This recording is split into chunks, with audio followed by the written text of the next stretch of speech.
In today's video, we're going to talk about how to use the law of attraction to make yourself bulletproof.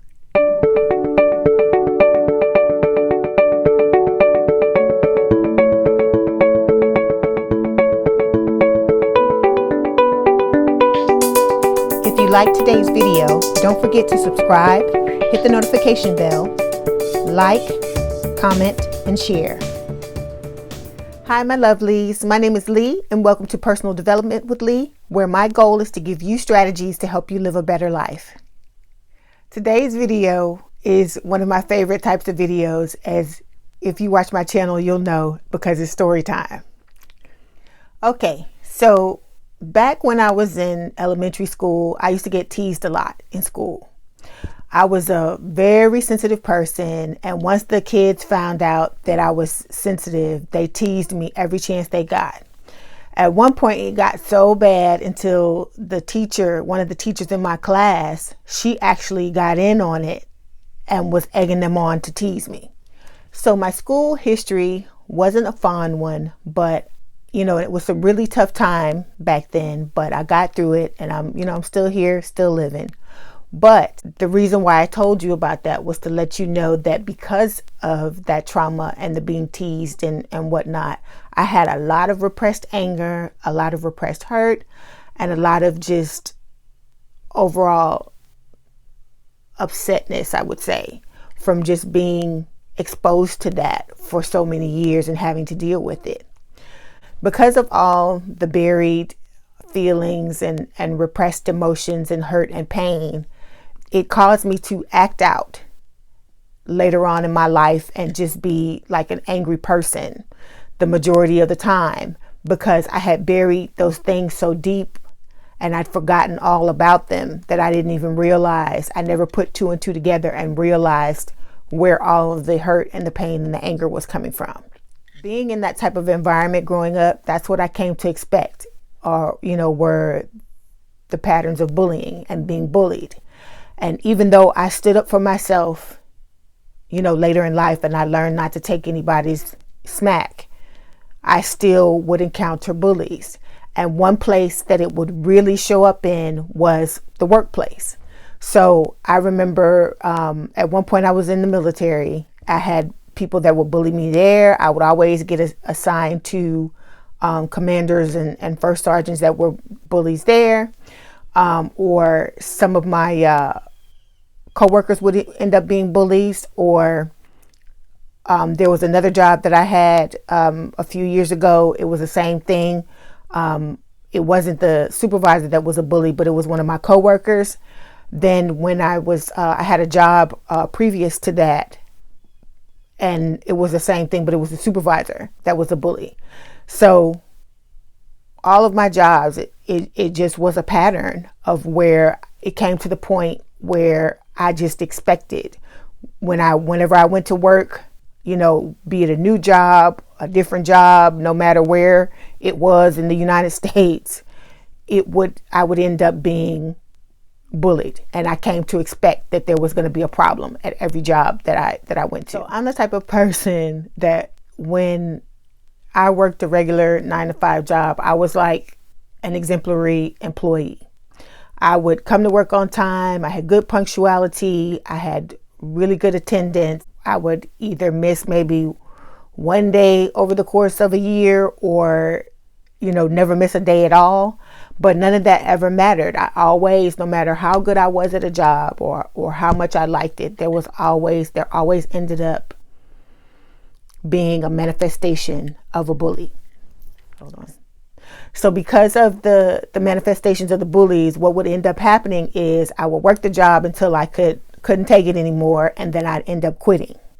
So that's why you'll hear in a lot of my stories, I'll talk about how I quit jobs and things like that, because I'll work it until I can't take it no more, and then I'm done. So there would be long periods of time where I wouldn't work. So what I would do is I would go to work, I'd save up my money, and then I'd quit, because I knew the job was gonna get bad at some point, because it always started off good, and then, you know, as it continued on, it would keep going until it got bad. And I knew that, you know, I was only going to take so much, and then I was going to get my money and just leave. There was a particular job that I had left a couple of years before, and they had called me back to work again. So I go into this job, and you know, when I get my supervisor and everything like that, everything's okay, like it always is in the beginning. And then all of a sudden, I realize she's a bully. So I'm like, here we go with this mess again. So it got to the point to where I just got tired of it. I guess I had hit a wall by this point, and I was just like, I'm not gonna take this crap anymore. Something's got to give. So I remember I tried to go and talk to my supervisor, but I couldn't get her to talk to me. I remember I sent her email. She didn't even answer. She didn't even come up to me and say anything. And so, you know, like I said, it began to get to the point where I didn't even want to go to work anymore. And like I said, I just had the job only like a couple of months. So I remember, like I said, I got really frustrated, and I was like, let me look up some information about law of attraction and bullying, because I know that it's me that's doing it. And so I have to do what I can to try to put a stop to it, because it's been going on for years. You know, I know there's a pattern. I've realized the pattern, but this is the first time that, you know, I've actually been motivated enough to try to do something about it. So I went online and I found this article that talked about bullying and bullying in the workplace. And basically what it was saying was that it wasn't what I was consciously thinking about it, that it was the feeling behind everything that was going on, and that feeling was what I was projecting out into the universe, and that was what was bringing in all the bullies. I started to sit down and think about why everything that had happened, you know, had culminated into these same events over and over again. Because like I said, it was like a different job, different people, but the same thing happening over and over again.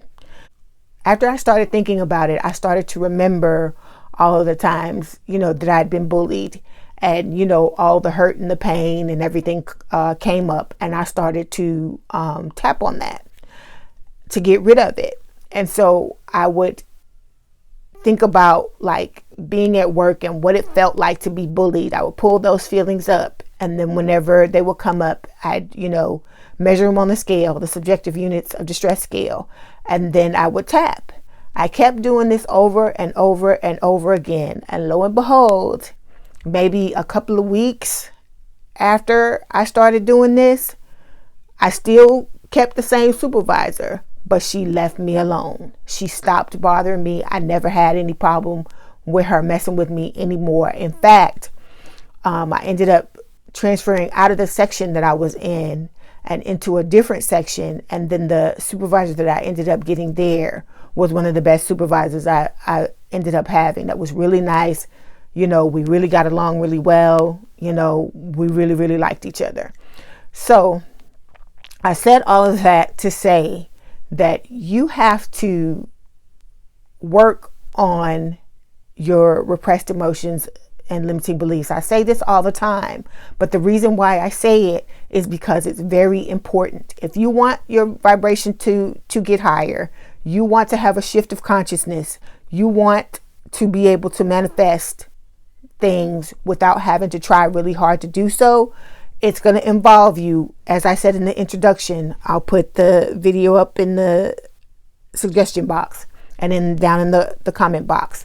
But if you want these things to happen, you're going to have to do the work. And it hurts. It sucks.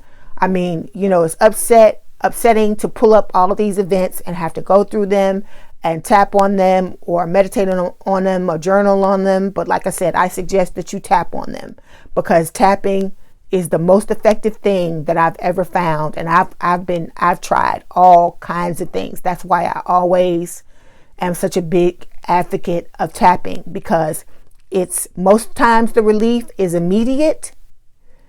And if it's not immediate, it will still lessen the intensity of your feelings. And then as you do the subsequent rounds, it will take it out entirely. So if you haven't tried the tapping or looked at the tapping videos, please take a look at the videos. I'll put one of the videos up here, and then I'll list them all down in the description box. But you need to try to do that. You need to clean out all of that stuff, because we weren't brought here to just continually hold on to things over and over and over again. Because like I said, it just piles up. And then the next thing you know, it feels like it's strangling you. It feels like it's going to take you out if you don't get rid of it. And you want to avoid that. You want to not get to that point where, it's so bad that you feel like that. Because if it's like that, trust me, none of your life is working if you feel like that.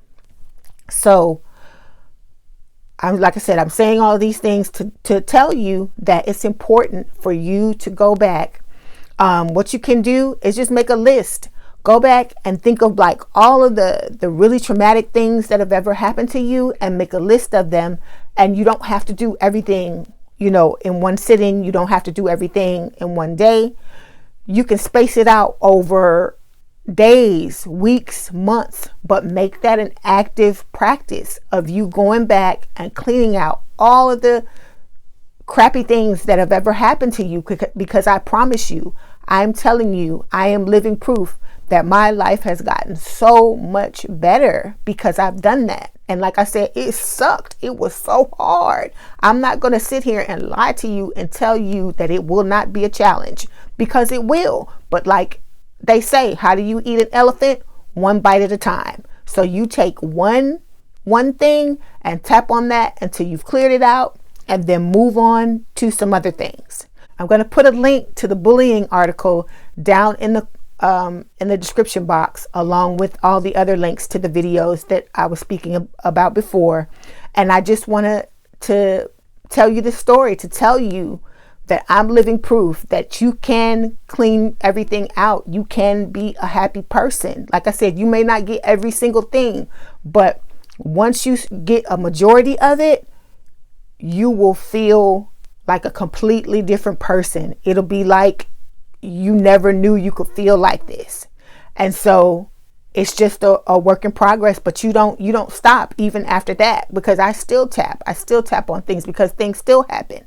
So when something happens now, instead of me repressing it and burying it, what I will do is pull it out and work on it and get rid of it, so that I don't add to whatever repressed emotions and limiting beliefs that I still have inside me. I just also wanted to say that when I talk about you being bulletproof, what I mean is for you to get yourself to such a point that you can go throughout your day, and unless it's something something devastating that occurs, nothing will faze you. You'll go through your day, and like I said, things will come up that used to just tank your day, and they will happen, and you'll just be like, that doesn't even bother me anymore. And you'll be proud of yourself. Like I said, it's not an easy thing to do, but once you get to a certain point, a certain tipping point, and you've gotten at least half to like 60% of the things that you have repressed, you'll feel like a new person. Trust me. So if you made it this far, I'd like to thank you for listening. Please don't forget to subscribe, hit the notification bell to be notified of any other videos that I make. Put comments down in the comment box. If there are any videos that you'd like for me to make, you have any ideas about those, please put those in the comment box as well. I read all comments. I'd like to thank you for listening to me. Have a wonderful day, a fantastic day. I love you. Thank you. Namaste.